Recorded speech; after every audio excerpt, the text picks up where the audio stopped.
All right, it's 6 o'clock, and I call this meeting to order. Item number 1, consideration of mask requirement for all public meetings at City Hall. Pretty self-explanatory. We did this several meetings ago, requiring masking at City Hall during public meetings. And so now is an opportunity to discuss and possibly rescind. Councilmember Smith. Done a lot of thinking on this, and with the numbers coming down and the Omicron surge seeming to have peaked and being on its way down, coupled with the fact that some studies are now showing that versus the Omicron variant and its new variant that's even more contagious, that anything but a completely properly fitted N95 offers very little protection. Personally, I would say that we rescind the requirement. All right, further discussion. Is there a motion to rescind? Move to rescind. Second. Move to rescind. Second. Further comments or good?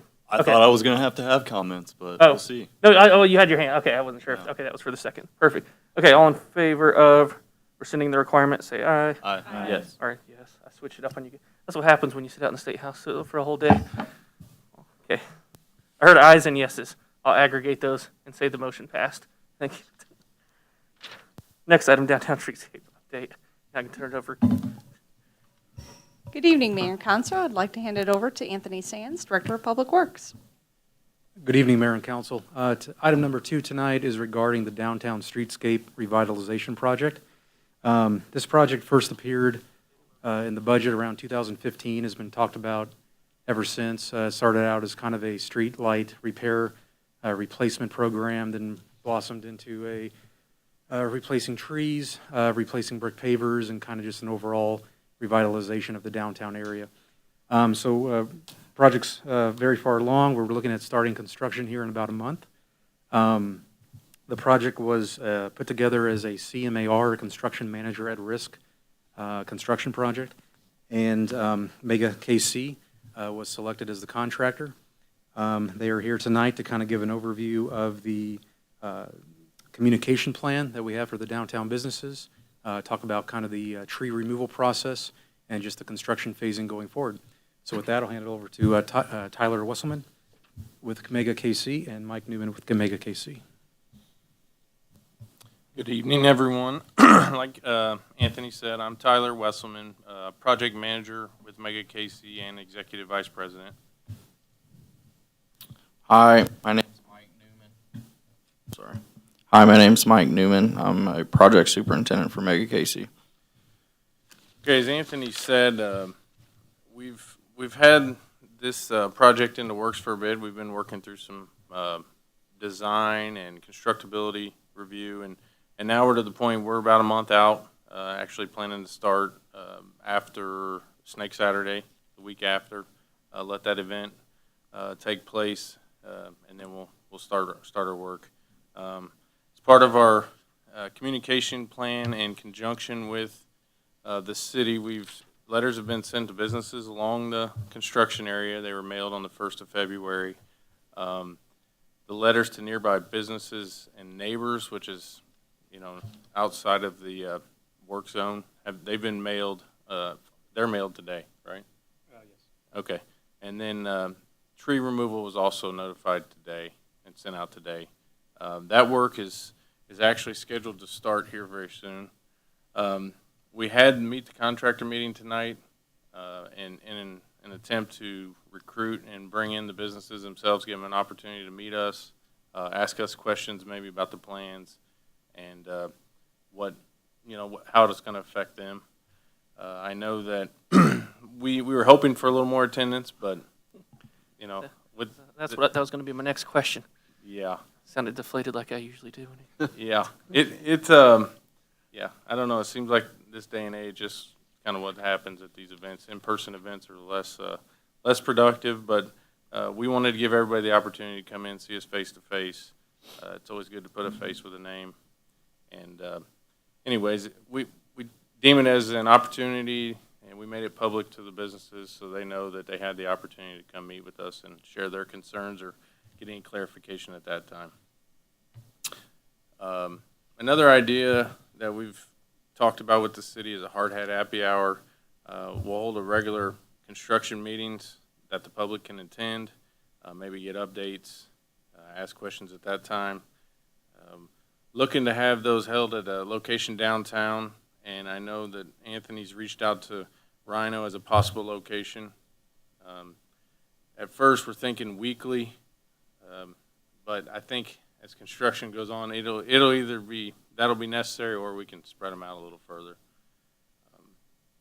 Really, I mean, I guess we're going to get everybody's pulse as we mobilize, and I'm sure we're going to have to, adjust the plan as necessary as we go into each phase. I know the city set up a link on the website and kind of have 3 bullet points there. How will my business be impacted? That doesn't have a ton of information right now. We do intend to provide more information as we see it fit and as questions come in, make it public. And then how the public parking will be impacted, we're going to communicate that, but ultimately we will be taking the public parking in front of our work zone as we work in each phase. I do see that being obviously a challenge to keep people out of our work zone and block off the parking stalls. We do not intend to take a lot of lanes on the road. Most of it will be parking. We'll be attempting to do most of our work from the parking zone. And then obviously there's a little blurb on there about the trees and why they're being removed. And I think we got that on here as well. So we plan to start that next week. Mike can talk a little more about that if you want, Mike. Yeah, that's fine. So the tree removals are set place to start next week on the 21st, and like Tyler previously said, notifications have been mailed out. But I spoke with my tree subcontractor, Custom Tree Care. They're going to start on Swift. Just like we're going to build the job, they're going to start on Swift and go south to 18th Street. So 21st Street to 18th, and then they'll switch over and go down Armour, which you can see on this diagram that's on the PowerPoint. But I spoke with him about removing the trees, and they're going to make the process as smooth as possible. Have 3 spotters at each location, spotting pedestrians each way with the trucks surrounded by cones, and then also spotting traffic. So, Yeah, we anticipate that work's going to take about a week, right, Mike? yeah. So full duration should be, if everything goes according to plan, which I'm pretty confident it will, it should take about 5 days. Yeah, so I know that this information, these trees will have become a hot topic, and Mike will be around. I mean, we'll be there to answer any questions. It always seems to be a wild card on what the hot topic is. Yeah. I thought it was going to be trees too. It's going to end up being parking. Is it? Okay. It might be. Well, it turns out it's going to be some cone you place in the wrong place one night. But Yeah. there's always something random on that. But for council members' sake, to share with people as well, this exact image is already on our website, on the community development section of the website. So if you wanted to pull that and share that with people as well. A couple questions. We'll go Councilmember Toll, Councilmember Saber. We are going to be replanting trees, but just so we know when people ask, because it won't be immediately, when do we anticipate replanting trees? I will tell you that we will probably do most of all the trees in the fall. Okay, With that being said, most trees do not survive well through the summer. It's not Yeah. great. In the earliest we would be prepared to plant the first trees in any phase would be May, which would not be ideal. So we'll probably save the trees to all go in the fall when it's the best time to plant them. okay, thank you. Councilmember Saber. You've done your due diligence and gotten the letters out to businesses and so forth, and you've had this open house that was sparsely attended. Yeah. How many were there? 4. 4. Okay, that's more than I thought. From one place or separate places? Separate Have you places. Okay. have you thought about the notion of actually going door to door and talking? We actually have that as an item on here. It's down the PowerPoint a little further, but Okay. Mike himself, being project superintendent, he's obviously got to build a little bit of a relationship the best he can with each business. So the intent is to walk door to door a week before we mobilize here. And, you know, that may be successful or not, but at least we've gone to each door and introduced ourselves, let them know what the plan is. And, you know, a lot of times the person that's going to make an issue of something or has to make a decision for the business is not the person there right at that time. So we're going to provide our information and work the best door to door in each phase. That personal contact door to door is really pretty important to the success of this project, I think, to build the kind of buy-in that we need. Yeah, absolutely. The second question I have is, Armour is really a pretty narrow street. And even if you take the angled parking for a work area, do you foresee actually having to expand it and actually block off one of the 2 lanes that are there? That is not in our plans at this point. I do have concerns with that, and maybe at the corners. We may have, you know, the idea would be to work from each side of where the parking stalls are to do the work in the corners. But I can't say it's out of the question if we have to do something around those corners. I think it probably, as you go around talking to various business people, remind them that, give them a heads up to the extent that it might be necessary. Yeah, So that the surprises are not good for people. In this, absolutely. these kinds of, thank you. Yes. Thank you. All right, further questions a moment, or we want to go on with presentation? Roll on, please. Okay, so we've drawn up what I say is our initial phasing plan. The reason I say initial just because, as we all know, some things can change, and these phases may, you know, coordinate or order of sequence may change. But right now, we're planning to start in phase 1A and 1B kind of concurrently. 1A being northeast corner of Armour and Swift on the east side of the road up to 21st Street, and then 1B being the southwest corner of Armour and Swift down to 18th. 1A will mobilize and start there first, and then work in conjunction with 1B, but we're going to demo all of 1A first in the attempt to kind of be productive in both phases at the same time. We feel like if we can keep access to the best we can work in both phases and still have, I'm going to say, somewhat satisfied business owners. Our intent is to leave one side of the street lit, so we'll reconnect that circuit. That is one of the requirements we put in the job when we were bidding it. We know that's a big safety concern. So then, obviously, we'll flip-flop and go to 2A, 2B, and all the way around the job. I know on some of these corners on Armour and Swift, they're going to have, I'm going to say, kind of their own phasing. We're going to try to work one corner at a time because we know we got to keep 3 of them open for people to cross the street and detour to the other side of the road while we're doing those. Those aren't shown on this in detail, but just we're going to let everybody know that at any corner there could be at least 2 weeks closed on a corner, and I think that'll be the biggest disruption that will actually require a detour. So definitely in this phasing, our plan is to keep the back. There's a small section of the sidewalk in a lot of these areas. We're going to try to keep that open to the best of our ability, but if there's not enough space there, we're going to have to close the sidewalk and detour to the other side of the road.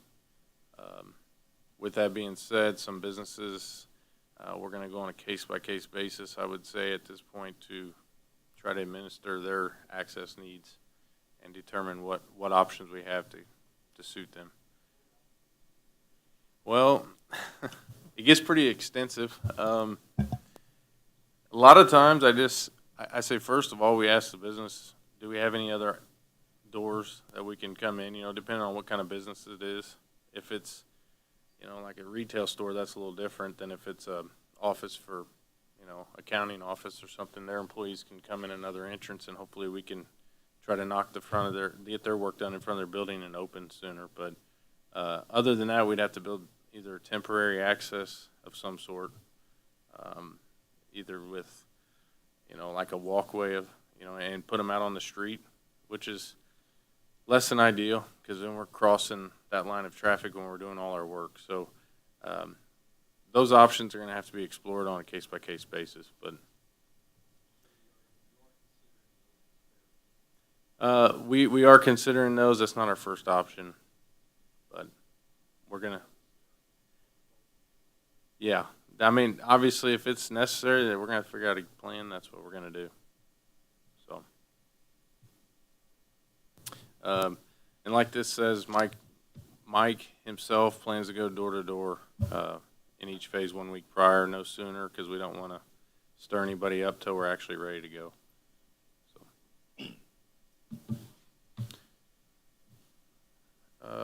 Pedestrian Act, this is kind of goes along with what I already said. Pedestrian access to be maintained to the highest extent possible. We're actually drawing a traffic control plan for each phase right now.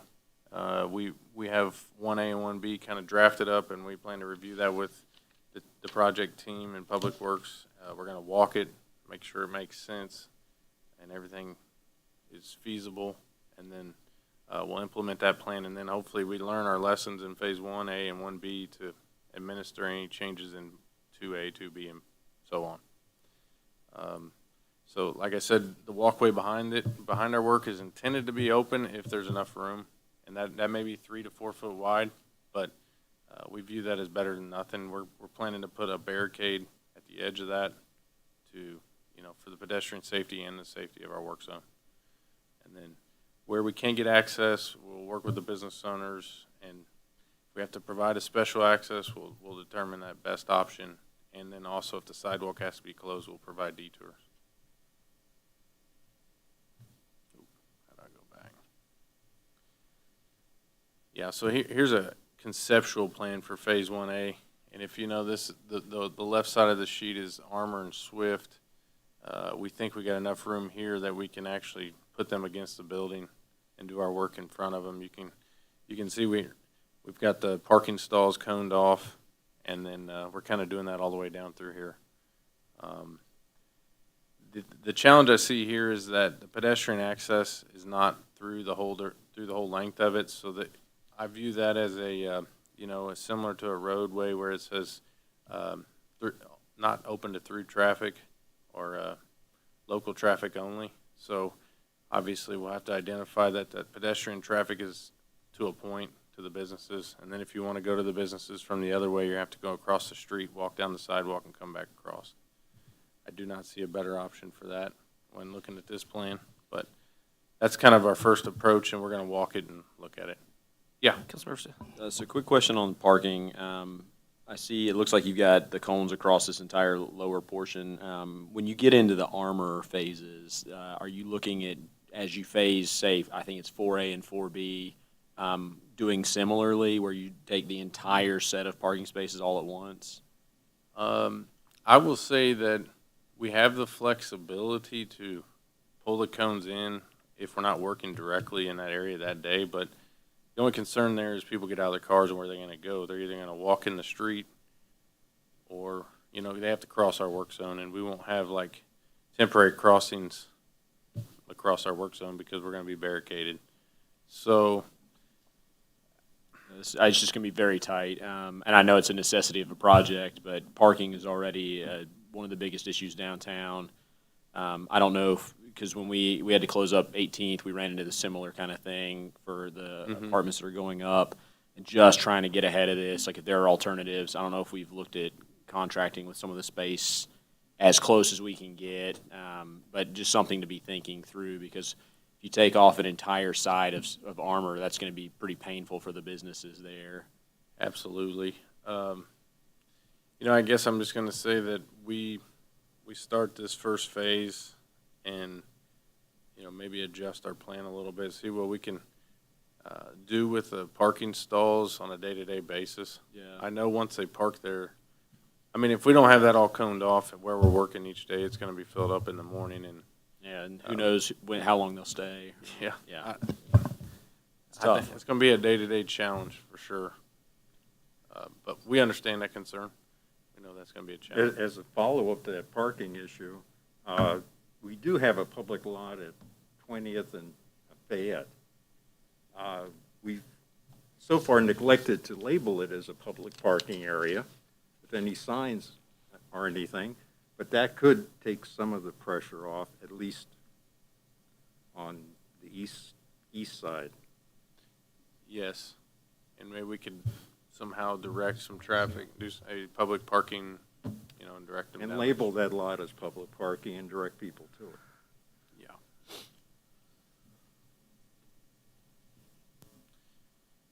And then I guess, obviously, KCATA has some stops through here. So I think routes 233 and 238 run through this project, so we're going to have to, Anthony plans to communicate with them directly. Yeah, there's a couple flex routine drop-off sites, too, that will work to make sure that they're accessible for that. Yep. Really, regarding anything else on the project, I mean, communication and startup is our biggest concern right now. I mean, we know that there will be some people that are pretty vocal, and we've done quite a few streetscape projects, and it's the same story on every one of them. We're definitely on the city's team, and obviously ready to take on the challenge. I know that things will change as the needs change, so we're prepared to do that. Councilmember Saper. One more follow-up. The trees won't go in till next fall. Yep. What size are you planning on putting there? People are going to be asking that. I will have to look at the plans. I cannot remember the caliper on those. I would say, I don't even want to speak Yeah. on it. I'd have to look at Look the that up, plans. I told you, it's never the item you thought. It's Yeah. Yeah, the size of the tree, that's gonna be the because hot people button. are going to ask, are they going Yeah. to get, are they going to get real trees? Or are they just going to get little sticks put in the ground that will take 15, 20 years to mature?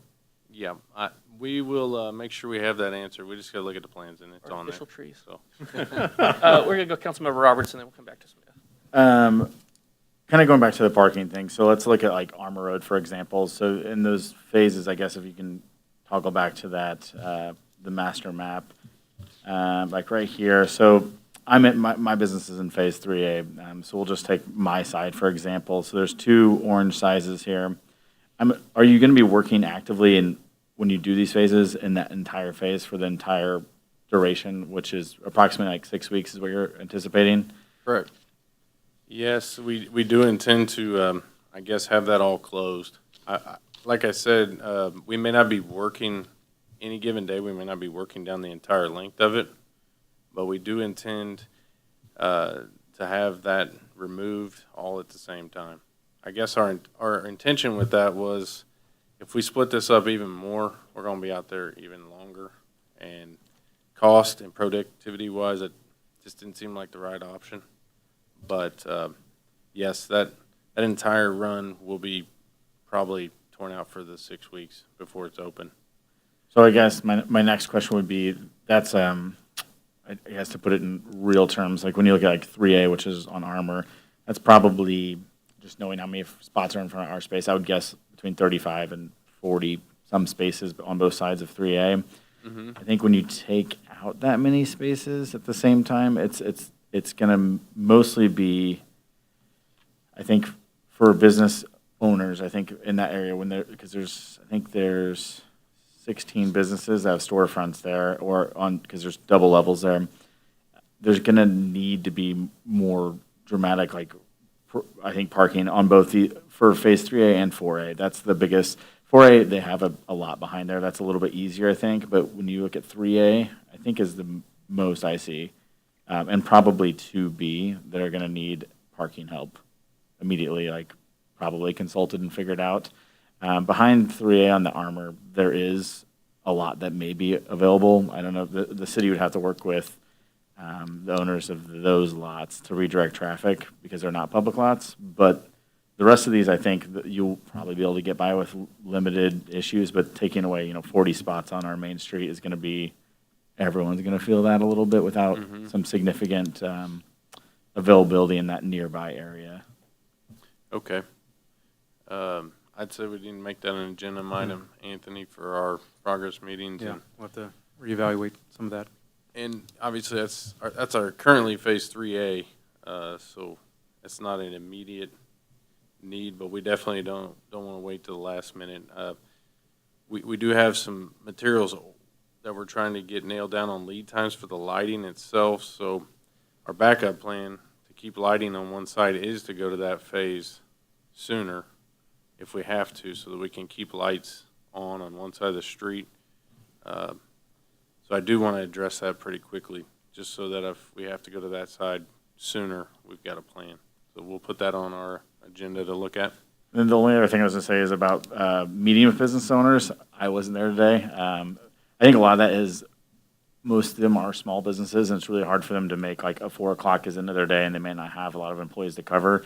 I think if you could maybe offer like an individual, like 30-minute chat or something with them, it'll probably ease a lot of individual concerns, because every business has a different entrance or different needs when it comes to parking.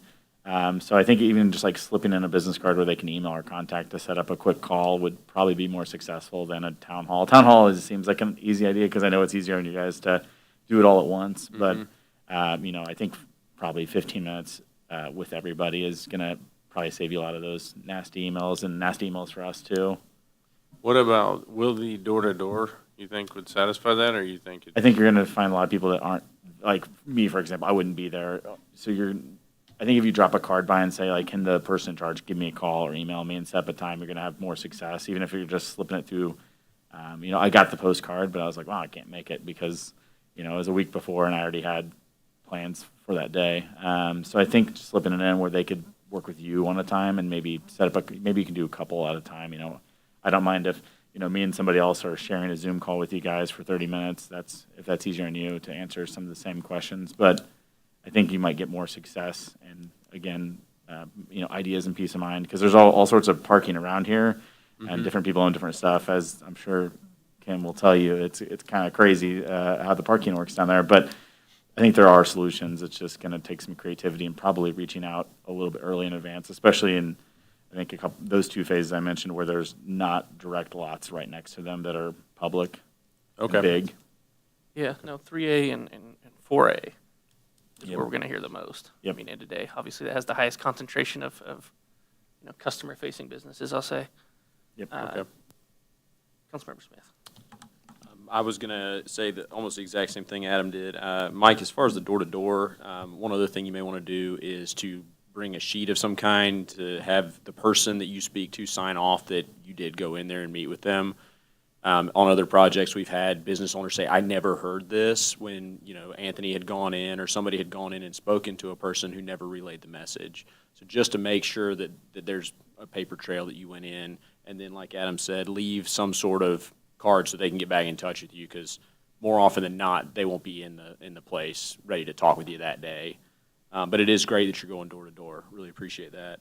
A question I had, outdoor patio spaces, those are obviously going to get disrupted. Are you going to be the one to put those back as they were, or how's that working?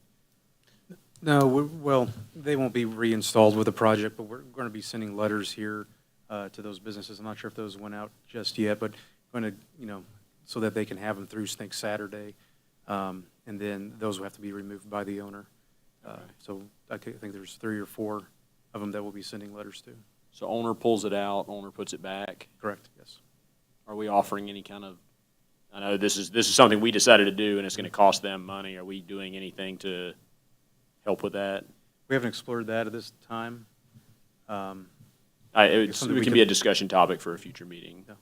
Yeah, that can be something that we can bring forward at another time. Yep. You look like Councilmember Toll. The lot that Tony had brought up on Fayette, we've talked about before, about not having signage. So I think even a look throughout the whole city of what do we actually already have, and making sure that you can see that it's a public lot from the street, that you don't have to drive in and look at something. I think that would be really helpful. And then you may not know the answer to this, but in a lot of areas, not here, where I have seen new lighting going up, it is extremely blue. Is that the thing? Like, should we anticipate that? Because if that happens, I think we're going to get a ton of calls.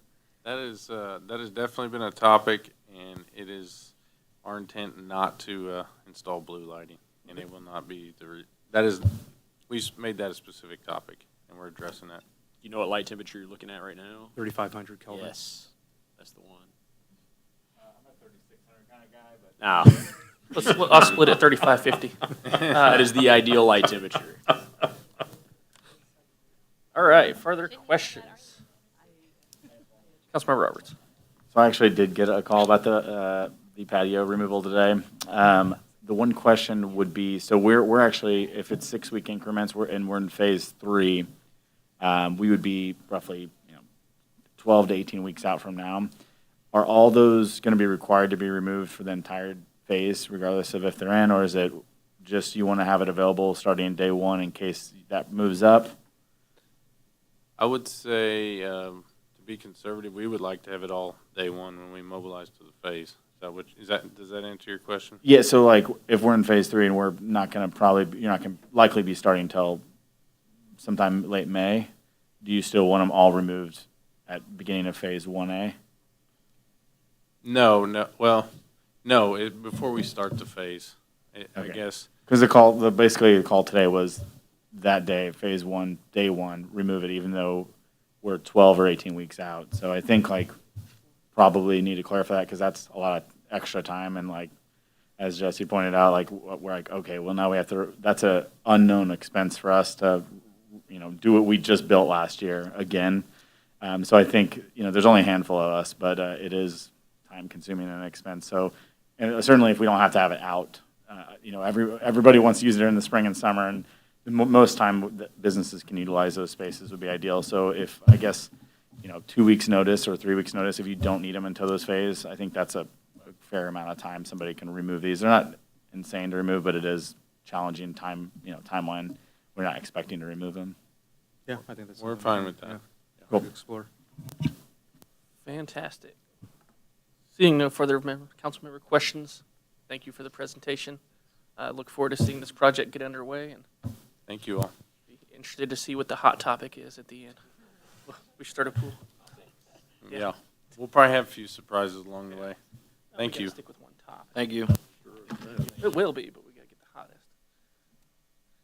All right, one more item: utility billing discussion. Kim. Evening, Mayor and Council. As you will remember, at our last work session, we talked about some changes that we would like the City Council to consider on our water utilities billing. So Nick and I have a few more follow-up questions that we thought that we would bring forward just so that we have clarity. So I'm actually going to hand this over to Nick. Good evening, Mayor and members of the council. First, I want to touch base on a couple of the items that were brought up at the February 1st work session in regards to notifications, specifically email. So we are going to be making a push to move as many customers to email as possible. Spoken with our clerks and with Stephen and IT, and we'll be putting up a form online that you can fill out. It'll go directly to our billing clerks that will allow you to sign up for email that way. We've also explored with Encode, who does our utility billing. We have a free notification system that we're going to be taking advantage of that will send out an email notification when a bill is out, when it's past due, and we'll also be sending one a custom notification that'll go out as many days in advance of a bill being due as we believe is appropriate. So I was thinking 5. But we will be setting up that system as soon as we're able. And we're also looking at, and this will address the shutoff policy, which I have a proposal on. We're also looking at a custom notification system from Encode that would allow us to work directly with those people that are on a shutoff list or another custom group of account holders. That would give them as much time as possible. If you're on that list, we would send out a notification before we do the shutoff process, allowing them time to either make the payment before the shutoff fee and shutoff is assessed, or call the city and make arrangements as necessary. So those are items. The custom notification system, there is a fee associated. The default is that it goes to the customer, but we're working with Encode to make sure that the city would absorb any costs related to that. So those are all items that are administrative that we'll implement as soon as we're able and get those out. We've also are exploring the possibility of full-page bills. Again, we're working with Encode on that and adding as much information as we can that would highlight all the different payment options that we have for utility billing. A couple new ones that are going to be coming out. There's going to be a text-to-pay option that is free. And we're also going to be enhancing our voice recognition payment and moving any payments instead of calling the city and having payment taken that way, it would go directly to a voice recognition system, and that shifts a lot of liability from our end. So on the shutoff process, which is one of the topics for tonight, we talked about at the last meeting, we got direction, $150 threshold. We've gone back, I've had a meeting with my billing clerks, both of whom have worked in debt collection, and we were trying to think what changes can we make to really cut down on the number of shutoffs that we do each month. And so a couple administrative but also code changes that we discussed are changing the billing dates and making that a more structured process. So our proposal would be to change the billing dates to the 30th each month. Obviously, February would be the last day, and changing the due date to the 20th each month. When we've talked to account holders, there's always some confusion on what day those bills are due. If we just put it in the code that it's the 20th, and that's when they're due, or the following Monday after if it's on a weekend, that gives a lot more clarity on when bills are due. And we would also codify when the shutoff is to the Monday following billing, which in some cases that gives you up to a week that we'd have notification. Other times it's around 3 or 4 days. At the end of the day, it doesn't change much on our end, but from a clarification standpoint, we think that that would really help. And that's based off of feedback that we've gotten from account holders and from our billing clerks who do this process on a monthly basis. That in combination with the custom notifications, we think is going to really cut down that number from 25 to 30 down to just a handful. And that makes it a lot easier and a lot more empowering for our finance staff to go and work with those. A lot of times they're kind of your frequent flyer. They're always on the shutoff list. If we can have individual conversations, even in advance of when the billing date is due, I think that goes a lot and really does kind of empower our finance staff to work with them, which is what they want to do at the end of the day. So that is our shutoff process proposal. Those would be codified changes that we would come back to if you're okay with that. On the threshold question, we discussed internally $50 is really kind of an ideal. If you go past that amount, that's really when it becomes difficult for someone who gets in that process to get out of it. So if they're owing more than $50 and they're having to bring that balance down to zero, that's easier than if you owe $150 and you have to bring that down with people who are already struggling to pay. You told us last time, but I forgot. What's the average residential bill? So the average, and this is for all residential, is between $55 and $60. I would say it's broken down to a third are less than 50, a third are about in that $50 to $75 range, and then a third are above that. So $50 is less than the average monthly bill, right? So having the Yes. threshold doesn't really, it So doesn't gain I any guess you'd days. anticipate a partial payment, though, would be Yeah, the and idea that that can- you and pay that can happen $15 as into well. it. You're outside of this now, and you've paid, I guess, that would be what I would think.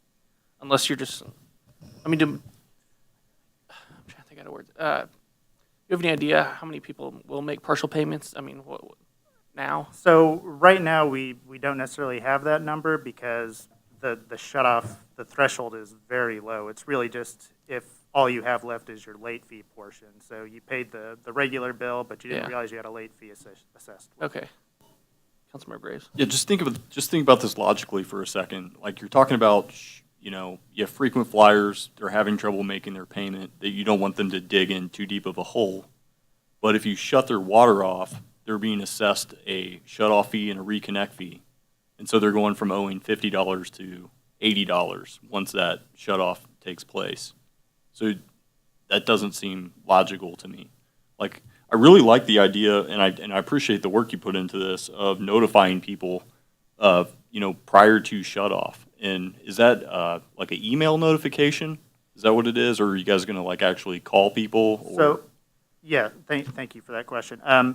So what I've heard back from Encode is it could be a text if we have a phone number. It could also be a voicemail, an automated voicemail that we would, put the language in, and that would automatically be a call basically from our billing provider, and they would either pick it up and there would be an automated message, or they'd leave a voicemail. I love that idea because, I think people fall into two categories. Like I said previously, you either just forgot to pay your bill and you have the money, and if you get a reminder, you go, oh, I'd pay my bill.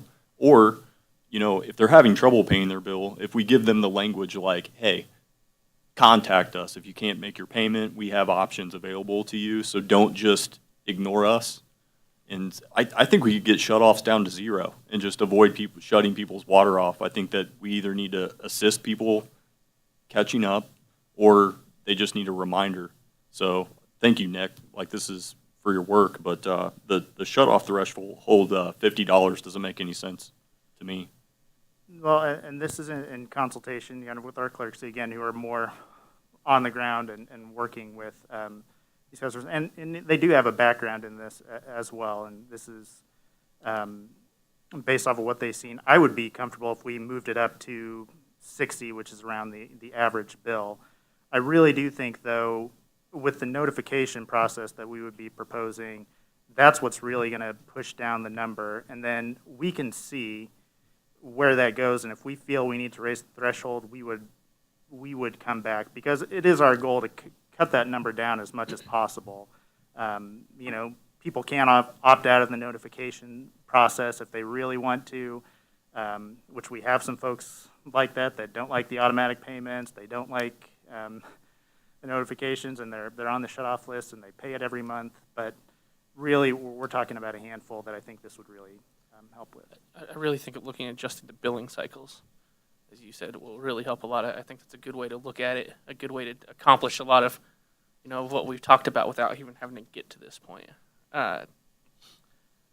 With that, I would be fine if we wanted to set a number at or a little above the average. But no, I had the same concern. If you allow it to go on too long, that always does become a little bit of a concern. Councilmember Smith. So the reason we talked about 150 was to get through 2 billing cycles, and I can appreciate that once you get to a certain point, it almost becomes hopeless. The payoff is unlikely. But we're also talking about pointing them to resources where, unlike them having to cough up all the money, right, we would send them some information where they could get help for that. And in that case, it would be like a shot in the arm, like they can get the whole amount paid off, water turns back on, and they're back to that part where they can hope again. We would just have to keep an eye on how many people started to abuse that system, because if they know they can get 2 cycles behind, they get some resources, then it gets sent back. We don't want it to be a frequent flyer on that, but it would help the people who got to that threshold, were facing a shut-off, and then got the assistance. So, I would still favor having a higher threshold than 1 billing cycle at least. Like, if the average bill is coming in at 60, we got to go above that so that it's not just the one that's going to get them shut off.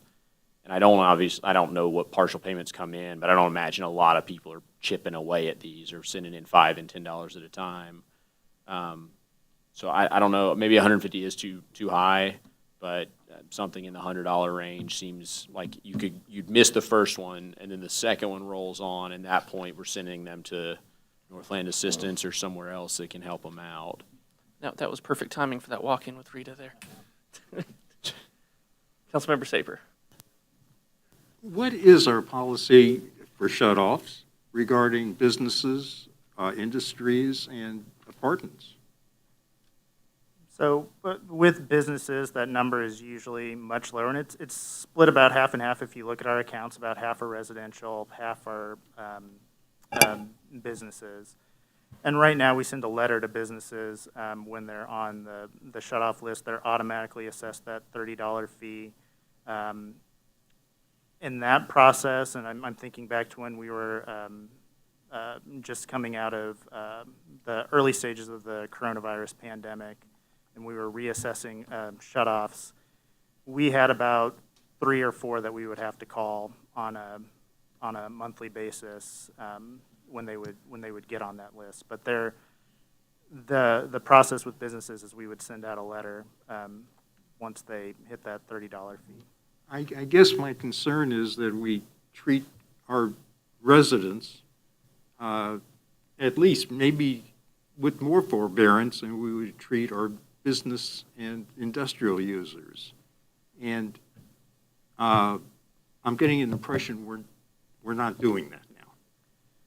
Well, and that, to be honest, was why we had that work session a couple weeks ago, is because we wanted to bring those more in line. Right now, the process is we have more residents that are on the shut-off process than we do on the businesses, and partially not wanting to disrupt business service during the day, which is when the water technicians go out there and do the shut-off process. We don't do it after hours. So we gave, and this is my understanding coming in, is we did give businesses the letter first before going and shutting them off, because they would disrupt a lot of those businesses that are operating during business hours, normal business hours. But to your point, I mean, that's the whole reason why we're coming, is so that we can bring those more in line with what we do for businesses. We should treat the residents at least as well as the businesses. Actually, we should treat them better. Other council member comments? Perfectly clear direction, right? Do we get a consensus? No, I think Could the we billing, get a you're just dollar gonna amount? a dollar amount. Could we? Let's Yeah, find. it sounds like you know it- what? I'll kick it off at 75. It's just I don't know. We can go up from there. Throw out some numbers. I'm at What do we got? $100. Yeah, You said 100 now we got 100. at Now we least. got 100. Hundo covers just about everybody Sold. for 2 100. cycles. And what other guidance do you need? A second piece that we didn't get into as much discussion on the first was about cold weather shutoff. So our initial proposal was looking at January and February as potentially just not doing shutoffs during that period. And then I would also just add, for discussion purposes, putting language that would give administrators, someone in the city, the ability to suspend shutoffs during extreme weather conditions. Right now, we don't have necessarily any policy, at least codified, with regards to that. So with January and February being traditionally the coldest weather months, we would look at that at just suspending shutoffs during that time period. But then we've also seen swings in March or December or November where we've had similar. What I will say is during the coronavirus pandemic, early stages of that, when we did not do shutoffs, and then when we started the reassessment process, we really had about the same number of shutoffs coming out of that.